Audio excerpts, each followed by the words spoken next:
Hello friends, मैं पारुल आप सभी का स्वागत करती हूँ। सलमान खान की फिल्मों का मकसद कुल मिलाकर एक ही होता है और वो है फैमिली एंटरटेनमेंट। भाई अपने परिवार के करीब हैं और अपने फैंस को उन परिवार के करीब लाना चाहते हैं। तब वो मसाला के साथ साथ फैमिली एंटरटेनर फिल्में बनाते हैं। यही कोशिश उन्होंने एक बार फिर अपनी नई फिल्म किसी का भाई किसी की जान से की है। 4 सालों के बाद सलमान खान बड़े पर्दे पर नजर आए हैं। उनके कमबैक से जैसी उम्मीद थी, ये फिल्म बिल्कुल वैसी ही है। फिल्म किसी का भाई किसी की जान एक ऐसे शख्स की कहानी है जिसका कोई नाम नहीं है। उसके भाइयों यानी कि राघव जुयाल, सिद्धार्थ निगम, जस्सी गिल ने उसे बचपन से भाई बुलाना शुरू किया और धीरे धीरे उसे भाईजान कहा जाने लगा। भाईजान दिल्ली की एक बस्ती में रहते हैं। उनके साथ हैं उनके भाई लव, इश्क और मोह। भाई की लाइफ की आयरनी यही है कि वो इन्हीं तीनों चीज़ों के चलते घर नहीं बसा पाए। ये बस्ती भी टिपिकल बॉलीवुड वाला मोहल्ला है जिसमें 4 दुकानें और 2 घर हैं। इस छोटे से मोहल्ले में कुछ बेनाम लेकिन मज़ेदार पड़ोसी भी रहते हैं। लेकिन इस बस्ती पर एक एमएलए की नज़र है जो ज़मीन को हत्या कर अपना फ़ायदा करना चाहता है। भाईजान अपने भाइयों के साथ साथ इस बस्ती का भी ख्याल रखते हैं। ऐसे में एमएलए को भाईजान ही रोकेंगे क्योंकि वो सिर्फ भाईजान ही नहीं बल्कि सुपरमैन भी हैं। वो एक हाथ से गाड़ी उठाकर सीधी कर देते हैं और गुंडों की पिटाई करने से पहले ही उन्हें फ्यूचर भी दिखा देते हैं। भाईजान को किसी का डर नहीं है, बल्कि वो तो दूसरों में खौफ पैदा करने में कोई कमी नहीं छोड़ते हैं। तभी तो गुंडों को मारने से पहले कहते हैं, क्यों अपने बूढ़े माँ बाप को अपनी अर्थी उठाने पर मजबूर कर रहे हो। भाईजान ने अभी तक शादी नहीं की है। इस चक्कर में उनके भाई भी कुंवारे मर रहे हैं। सबकी अपनी अपनी गर्लफ्रेंड्स हैं, लेकिन घर बसाने और भाईजान को दिल की बात बताने में सबको डर लगता है। एक दिन सारे भाई मिलकर भगवान से दुआ मांगते हैं और तुरंत उनकी बस्ती में भाग्या यानी कि भाग्य लक्ष्मी यानी कि बैगी, इसका मतलब है पूजा हेगड़े की एंट्री होती है। भाग्या और भाईजान धीरे धीरे एक दूसरे को पसंद करने लगते हैं। अब समय आ गया है कि भाग्या भाईजान को अपने अन्ना से मिलवाए। यहीं आता है कहानी में ट्विस्ट।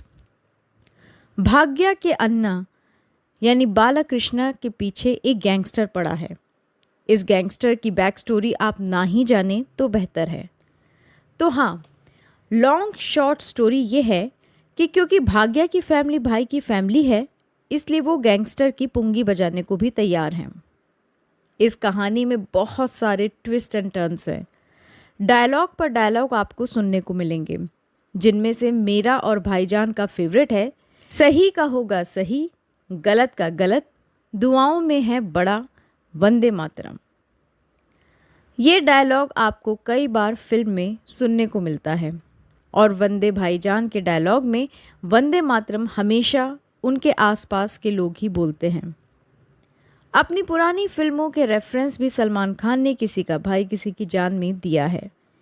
उन्हें मैंने प्यार किया के अपने पहले प्यार और दोस्ती के उसूल भी याद दिलाए जाते हैं।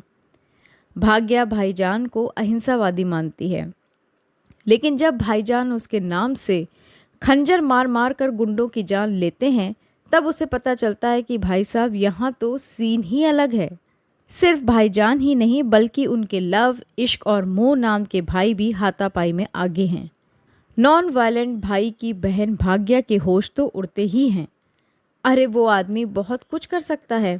एक हाथ से जीप उठना, भारी भरकम डंबल से लोगों के सिर को फोड़ देना उनके लिए बहुत आम बात है। इस फिल्म का फर्स्ट हाफ ठीक ठाक है, लेकिन आपको जोड़ कर रखने की शक्ति नहीं रखता। फिल्म के शुरुआती पहले घंटे में ही आपको ढेरों गाने सुना दिए जाते हैं। इसके बीच में भाग्या और भाईजान का रोमांस सहन कर पाना काफ़ी मुश्किल चीज़ है। फिल्म की कहानी जब दिल्ली से भाग्या के घर हैदराबाद शिफ्ट होती है तो कहानी में साउथ इंडियन ट्विस्ट आता है। यहीं आपको यंतम्मा और बटुकम्मा जैसे गाने सुनने को मिलते हैं। फिल्म का सेकंड हाफ बेहद स्लो है। इंटरवल के बाद ही फिल्म में असली ट्विस्ट आता है। यहीं से दुश्मन और हीरो के बीच लड़ाई होनी है, लेकिन फिल्म की रफ्तार इतनी धीमी है कि एक्शन सीन्स के दौरान आप बस घर जाकर सोने के बारे में ही सोचेंगे। कम से कम मेरे साथ तो यही हुआ था। थिएटर के दूसरे लोग भी उबासियां ले रहे थे। फिल्म का विलेन नागेश्वर यानी कि जगपति बाबू काफ़ी फालतू बैक स्टोरी लेकर आए हैं, लेकिन अपनी हरकतों से भाईजान के आंसू ज़रूर निकाल देते हैं। एक सीन में तो वो गेम ऑफ थ्रोन सीरीज़ की आर्या स्टार्क भी बन जाते हैं। बिल्कुल आर्या के स्टाइल में वो भाईजान पर चाकू से वार करते हैं। अभी तक आपको समझ आ ही गया होगा कि फिल्म की कहानी में कुछ खास नहीं है। इसके एक्शन सीन्स में काफ़ी दम है, लेकिन फिल्म की रफ्तार उनके असर को हल्का कर देती है। कई बेवकूफ़ियाँ भरी चीज़ें आपको फिल्म में देखने को मिलेंगी, जैसे गोलियों की बौछार के बीच किरदारों का उन्हीं के सामने भागना, भाईजान और एमएलए का एक दूसरे से दूर खड़े होने के बावजूद एक दूसरे को चैलेंज करना। अरे तुम्हें एक दूसरे की बातें इतनी दूर से सुनाई कैसे दे रही हैं? बोल तो तुम इतने धीरे रहे हो। फिल्म के गाने आप सुन चुके हैं। इसकी कहानी जो ट्रेलर में थी वही है। कुछ फन पार्ट्स इसमें दिखाए गए हैं जिन्हें देखकर आपको हंसी आ जाती है, लेकिन उसके आगे ये फिल्म आपको कुछ नहीं देती। एक्टर्स के बारे में क्या कहा जाए। सलमान खान अपने उसी स्वैग के साथ वापस आए हैं। उनका काम अच्छा था। इस फिल्म में आपको एक इमोशनल भाईजान देखने को मिलेंगे। उनके भाई के किरदार में सिद्धार्थ निगम, राघव और जस्सी गिल भी ठीक है। पूजा हेगड़े का काम कुछ खास नहीं है। पलक तिवारी ने अच्छा काम किया है। उनके अलावा शहनाज गिल और विनाली भटनागर भी कुछ खास कमाल नहीं कर पाईं। अगर किसी फीमेल कैरेक्टर में ऐसी दम है तो वो है रोहिणी हट्टंगडी। उन्होंने अपने छोटे से रोल में कमाल किया है। जगपति बाबू और वेंकटेश की परफॉर्मेंस भी अच्छी रही। डायरेक्टर फरहाद समजी ने इस फिल्म को बनाने का फैसला क्यों किया था पता नहीं, लेकिन उनके डायरेक्शन में बिल्कुल दम नहीं है। सलमान खान 4 सालों के बाद पर्दे पर वापस आए हैं, लेकिन उनकी इस फिल्म में कुछ अलग और ख़ास मज़ेदार नहीं है। किसी का भाई किसी की जान का थिएटर में रिलीज़ होना किसी आम फिल्म के रिलीज़ होने जैसा ही है। ना इस फिल्म को लेकर आपको खास उत्साह महसूस होता है और ना ही इसे देखने के बाद आपका दिल खुश होगा। आगे आपकी मर्ज़ी। चलिए इसी के साथ मैं अलविदा कहती हूँ। बहुत जल्द हाजिर होंगी। तब तक के लिए बाय।